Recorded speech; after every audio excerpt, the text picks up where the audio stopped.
it's not the food. Learning how to change my thoughts so I could walk again. Because I couldn't move, my legs obviously, but I just lay there in the bed and said, I can walk, I will walk, I am walking, I am walking. My body is healing and I am stronger and stronger, and I said it over and over, and it worked, and I got up. I would have just died like the person in the bed next to me. From that point on, I knew I had to change the way I thought. During that period of time, I would just get almost a mantra that I would, walk during the day as far as I could. I started meditation and lots of prayer and little things like that. I just kept saying, I'm going to kick it to the curb. I'm just going to kick it to the curb. I would talk to my stem cells like they were my babies, nurturing them morning and night, and, about how strong they are and how rich they are and how they're multiplying. And I would have never survived the chemotherapy. I had 4 different kinds and radiation. But the only thing that got me through that was the positive affirmations and changing my mind.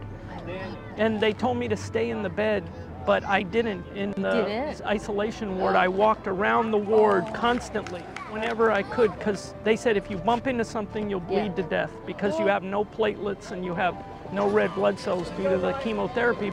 I said my blood is clean and healthy. My blood is clean and healthy. And I walked around the 6th floor of Ronald Reagan Hospital in the isolation section constantly. And it made me tired and sick, but I just kept on thinking.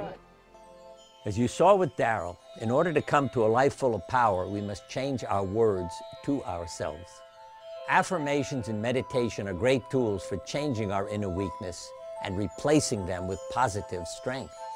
If you repeat an affirmation over and over again, it becomes embedded in your subconscious mind, and eventually it becomes your reality.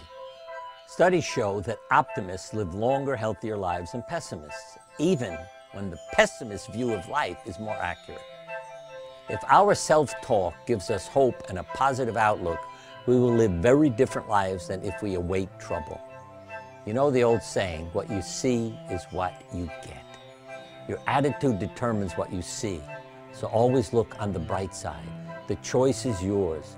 We create our own future. Become an optimist.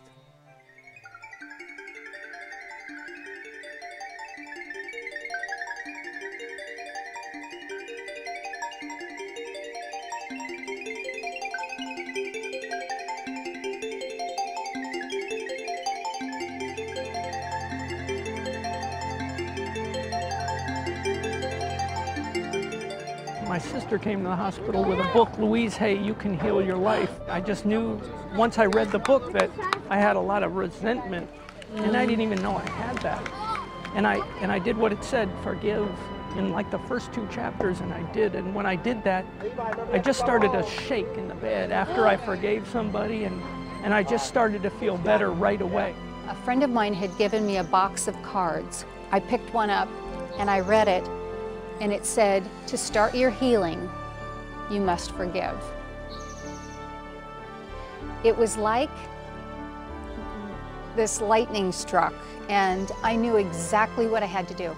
I forgave somebody who had bothered me for 14 years. I just said, I release all my hatred and resentment, and I forgive. She'll show you what in your mind is causing it. And it was frighteningly accurate in every way, even throughout my treatment, because I had 2 years of intensive treatment. That's what got me through it. I hadn't talked to someone in an ex in about 8 years. Didn't even know if I had his phone number. And I picked it up, and I knew I had to forgive him because that was the largest stress factor in my life. So I forgave him. And that's when my healing started. If I made it happen or helped it to happen, I can fix it. And if it's beyond my power, that I'm a victim of it, how am I going to fix it? It's not beyond my power, because you don't want to wind up like this. And I don't mean like me now, I feel I'm healing, but you don't want to wind up with somebody sitting across from you telling you you may only have a year or two to live, going through the pain of cancer, going through the terror of cancer. Handle your stuff. You know, if you're feeling those things, do something about it. Pay attention to yourself and work through those things. The reason forgiveness matters so much is because when my heart is open to focus on your innocence rather than your guilt, to focus on who you are today rather than the mistakes that you made yesterday, not just giving a person the benefit of the doubt, but give them a break. When the heart is softer that way, then it's an act of self-interest in a way, because that kind of emotional generosity doesn't just serve the other person, it serves us. At the same time, the critical attitudes, the judgmental attitudes, the no, I will not forgive you, doesn't hurt you. It hurts me. You know, once I was doing an AIDS support group and a young man said to me, we were talking about the role of forgiveness and healing. So this man said to me, I have to forgive everybody? And I remember my response to him was, I don't know, do you have the flu or do you have AIDS? Because if you only have the flu, just forgive a few people. If you have AIDS, like, yeah, it's like take all the medicine. Forgiveness requires nothing in return.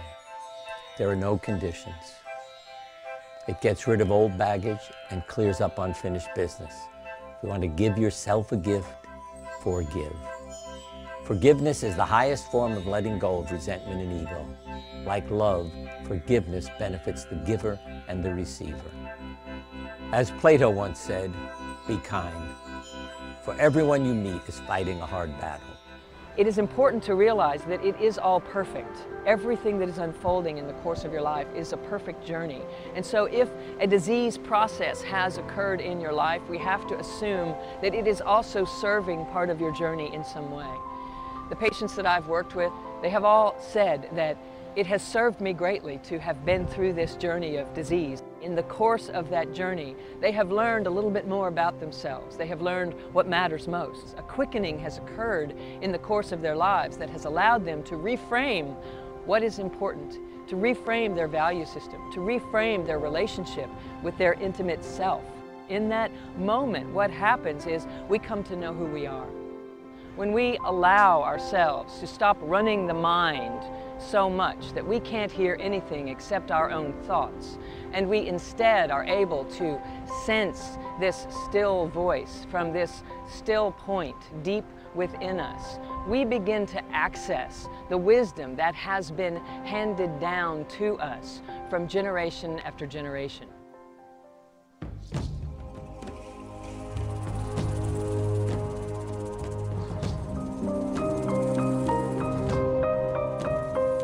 Most people have never been taught how to use the magnificent tool of their mind and don't realize that all thoughts are forces of attraction. Like attracts like and opposite attract. So we always attract to us the experiences that are in resonance with our dominant thoughts. The chemistry of the body controls the fate and genetics of the cell, and the chemistry is related to the mind's interpretation of the world, and that interpretation releases the chemistry. Then I say, so where'd you get the interpretations of the world from? Your basic interpretations of the world were downloaded through your parents and your family and your community before you were 6. And this is the part of the brain, the subconscious, that runs the show most of the time. Very important understanding is that we have 2 parts that constitute one mind. One is called the conscious mind, one is called the subconscious mind. They are different functional elements. For years we've considered the mind as a single entity, so that if my conscious mind became aware of something, then of course my subconscious mind should know it as well. And it turns out that's the failure of our thinking, and that is the 2 minds are separate entities. They learn in different ways. The conscious mind is creative. That's the one that has your source, your identity, your spirit in it. That's the one that has your wishes and desires in it. You say, what do you want from life? Well, then you create an answer. I say it comes from the conscious mind. Because the subconscious mind is not necessarily a creative mind. Very little creativity in it. It's basically a habit mind. It learns experiences, and then you push the button and it plays the habit over again. It's like a jukebox with programs in it. So I can entertain wonderful healing thoughts with my positive thinking conscious mind, and I go, well, that's very nice, but how much of those thoughts are controlling your life? And then we go back to the data. Only 5% of your life is controlled by your conscious mind. So you say, oh, I have positive thoughts, it only influences 5% of my life. 95% of your life is still programmed by the subconscious beliefs, which are other people's programs. And since you don't see them, you don't realize what chemistry you're putting into your bodies. Every one of us operates day to day with behaviors that we don't see because they're automatic. If you're not happy with it, or you're not as healthy as you would like to be, there is a reason. And it always stems from a basic core belief system. We have limited what is possible for us and what is not possible for us based upon past experiences that we have had. And it is all stored at the subconscious level. What the conscious mind can do is turn its attention to reframing some of the things that may be held at the subconscious level, asking myself, today, how would I have it be if I could have it any way I choose? What is it that I would lean into if I could go in any direction? And in doing that, we begin to unfold the path that is ultimately intended for us. So the question is, how do I know what the programs are? Well, this is the fun part, because a lot of people think I got to go back through psychology and review. You don't have to waste your time doing that. If your life is 95% from your subconscious, then by definition, your life is a printout of your subconscious programs. You don't have to go backwards, you're living with these programs. So you look at your life, the things that work for you and are easy and come to you and you're happy with, you've got programs in your subconscious that acknowledge I can have those things. Anything you struggle with, anything you have to work hard to overcome, anything that requires a lot of effort in your life, requires that effort, requires that struggle, because you have beliefs in your subconscious that don't support that end. And so basically it says you look at your life and say, the things that work, good, I have beliefs that support those.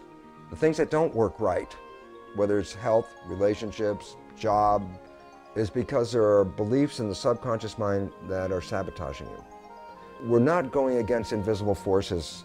We're going against their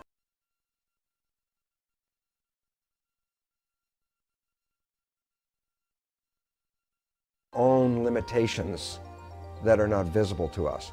So the fun part is you can say, well, what are the things that aren't working? I say, take those, make statements of belief out of them. See if your beliefs support you in the things you're looking for. One of the biggest belief problems that people have is if I say, test yourself for the statement, I love myself. And you're going to find the largest portion of the population will not be able to give a positive test for that statement.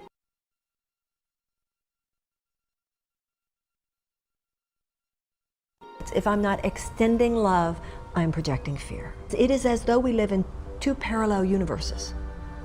And in a very real way, you decide which universe you want to live in. The universe that is dominated by fear, or the universe that is dominated by love. And I can tell you this much, you choose the one dominated by love, your chances for physical healing are a whole lot increased. The issues we face as adults, our propensity toward things like cancer, diabetes, Alzheimer's, obesity, are all rooted in the first 6 years of our lives, around the time of conception, fetal development, and the infant phase of our life. Whatever program we receive then is responsible for our life characteristics as adults. So when a person gets a cancer, it wasn't, oh, I just got a cancer. It was something that was building over a long period of time until it reaches a point where it manifests itself. Habits make patterns, and every time you repeat a habit, it gets stronger. So if you start off with a bad habit and grow up with a bad habit, by the time you're older, man, that habit is so strong and so concrete. It feels like you can't change it, but fortunately, there are new